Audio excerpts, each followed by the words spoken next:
Okay, welcome back. I'm gonna be reviewing the Fox Knives Suru today. I've had the knife probably 3-4 months. I've never reviewed it. I've carried it all last week, but this is the first time I'm going to review it. So this knife weighs I think it's 3 ounces. It's not 3, it's 3.0 ounces. And the blade to handle ratio is excellent. It's mainly 100% there. It's the centering is dead on. Centering's perfect. It features a drop point, a full flat grind. Well, not full, but almost there. A full flat grind, and the jimping is nothing. I think the only jimping that could be considered jimping is on the backspacer. So, it features a low to slash medium detent. It requires, for me, because I haven't taken this apart, I've not done anything to it. It requires a wrist flip. It's not, for me, it's not got a great detent. A 30% lockup on the frame lock, and there's branding on both sides. It has a cool fox on this side, and then a cool maker's marks by Fox. It's like a sort of a little bomb or something. It's in 690 steel, and I think the branding is very nice. I like the iconography, and it's very tasteful. The hardware is all the screws are countersunk, even the pivots just barely protruding in. And I like the pivot because you can open on either side, and it looks like the same pivot, the same male pivot. I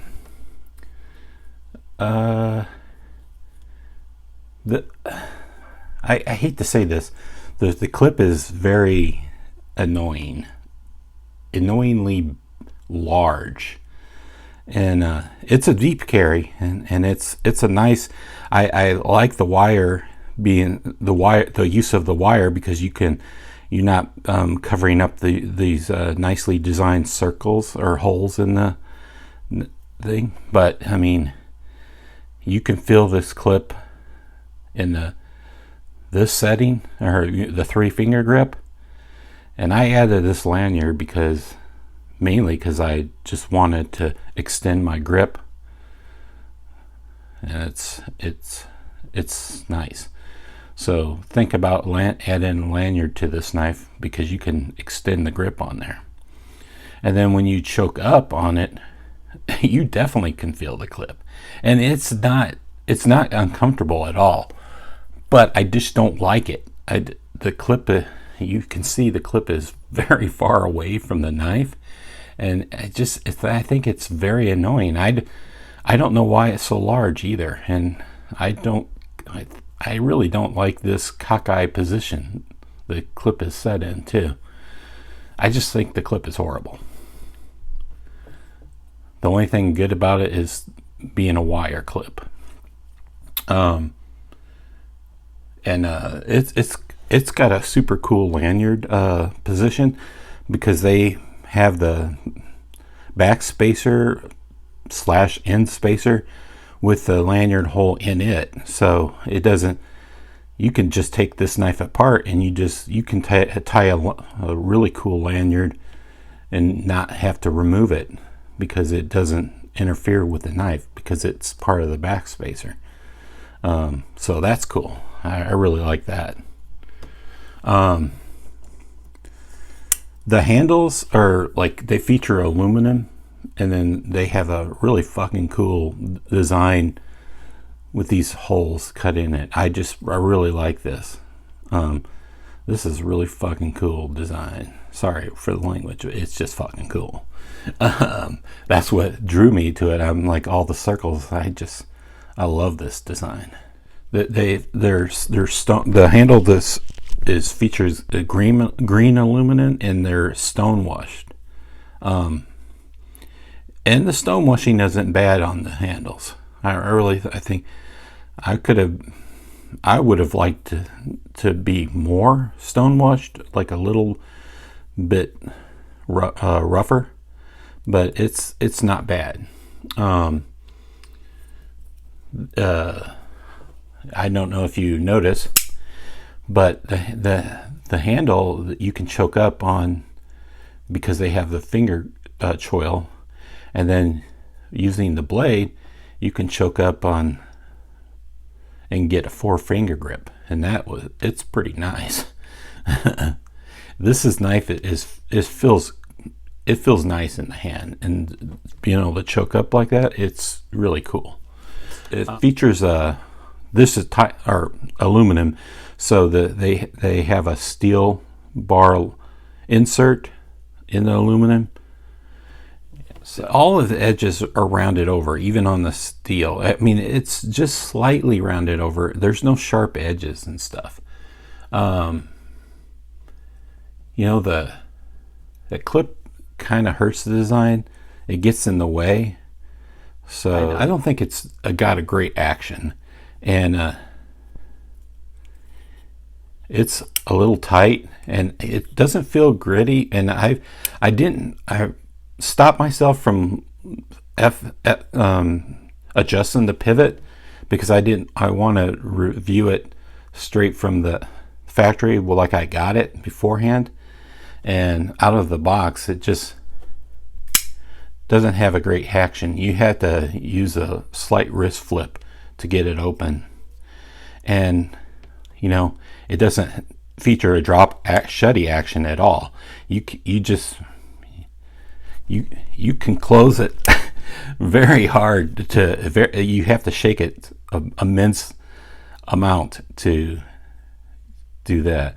So I just always close it with 2 hands, and I like it's not a drop shutty knife. And this lock bar is a pain in the ass. I mean, it is so tight and disengage, and you can disengage it with one hand, but by then you just want to close it with the blade with the other hand, because it's just really hard to disengage it. It doesn't fall open. It gets stuck on the detent. So for fidgeability, it's a piss poor knife for fidgeability.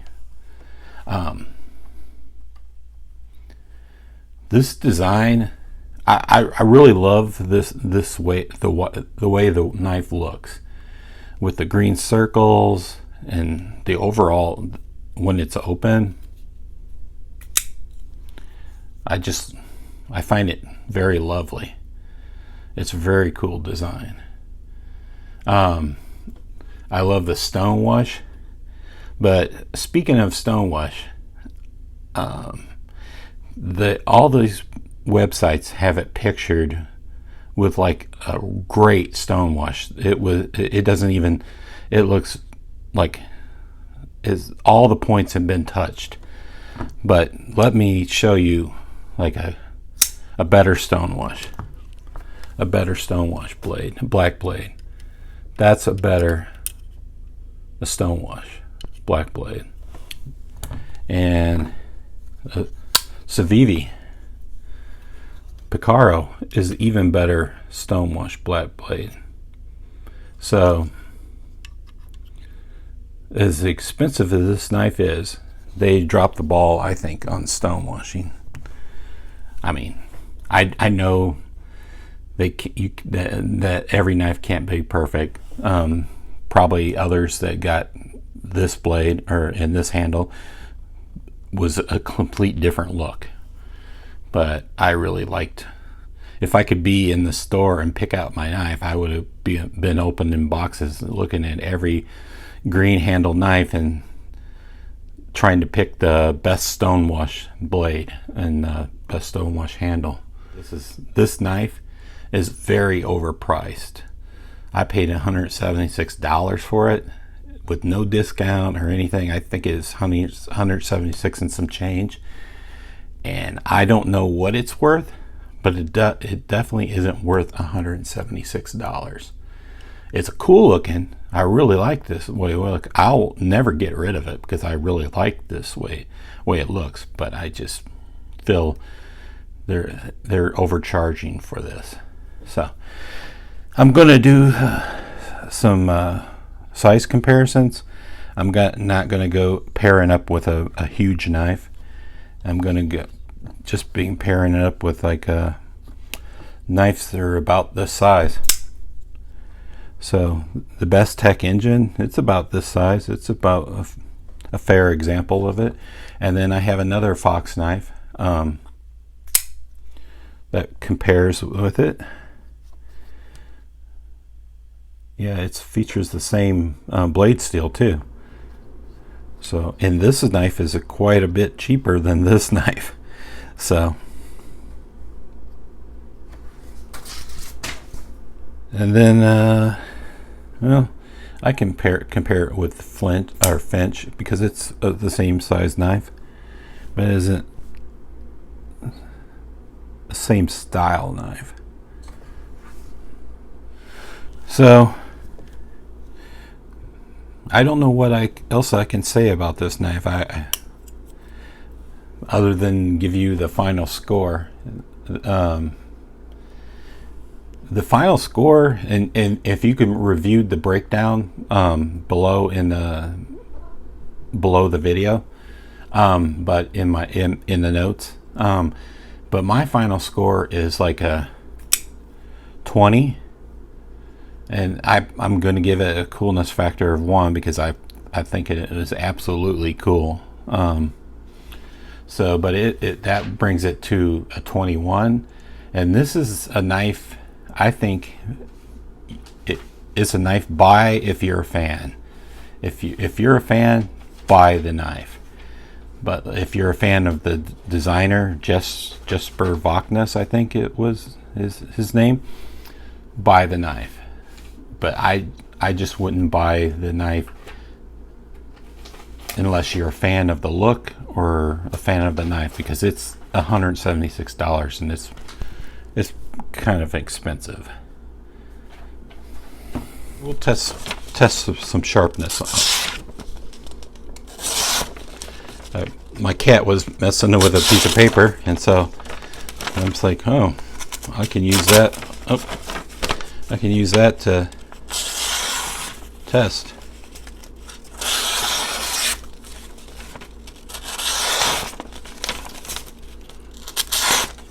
So you can see it's extremely sharp from factory. I was very surprised at how low of a score I gave this knife. But hey, well, thanks for watching another one of my reviews, and stay tuned. I'm gonna review this knife eventually. I've already reviewed this, and I'm gonna review the Picaro. I got a lot of knives to review. Of course, I'm going to review the Finch Runtley that I just got. Okay. All right. Thanks. Bye bye.